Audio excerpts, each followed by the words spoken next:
100 ভাগ।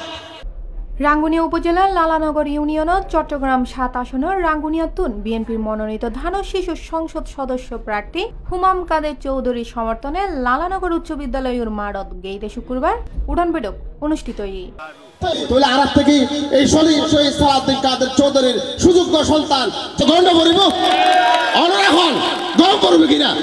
এন্ডে প্রধান অতিথির বক্তব্যে হুমাম কাদের চৌধুরী হয় কর্মীদের উপরে হামলা করে তাদেরকে এলাকা ছাড়া করা হলো,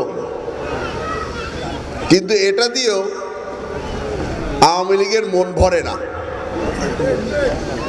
তারা কষ্ট দিয়েছে এলাকাবাসীকে। খালি একটা কথা বলে, লালানগর তো বিএনপির ঘাঁটি।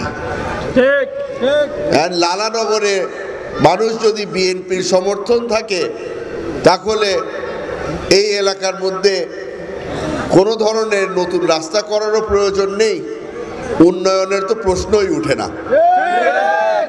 স্থানীয় বিএনপি নেতা লিয়াকত আলীর সভাপতিত্বে এন্ডে বিশেষ অতিথির বক্তব্য রাখেন রাঙ্গুনিয়া উপজেলা বিএনপির যুগ্ম আহ্বায়ক advocate Kamal Hossain Chowdhury, Yusuf Chowdhury, S M Murad Chowdhury ও ভিপি আনসুর উদ্দিন সহ উপজেলা ও স্থানীয় বিএনপির নেতৃবৃন্দ।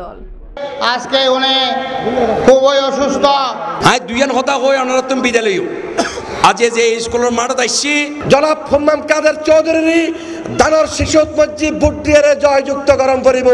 দীর্ঘ আওয়ামী লীগ সরকার যারা আছেন ইতারাই ইনু চেয়ারম্যানের টেলিফোনের মাধ্যমে হুমকি দেওয়ার কারণে যাইরে ও অসুস্থতা বোধ করি হার্ট স্ট্রোক করে ও মারা গিয়ে এই ফেসিস কোনে আসিন আর দুসরল যারা আওয়ামী লীগের যুবলীগ ছাত্রলীগের নেতা কর্মী আছেন। উক্ত উঠান বৈঠকত বিএনপি চেয়ারপারসন বেগম খালেদা জিয়ার রোগ মুক্তি কামনায় দোয়া ও মোনাজাত করা হয়। পরে হুমাম কাদের চৌধুরী সহ নেতৃবৃন্দ লালানগরত নানা শ্রেণী পেশার মানুষের পরে শুভেচ্ছা বিনিময় করে। তারা ধান ও শীষে ভোট দিবের আহ্বান জানায়, লিফলেট বিতরণ করে। C plus TV, Chittagong.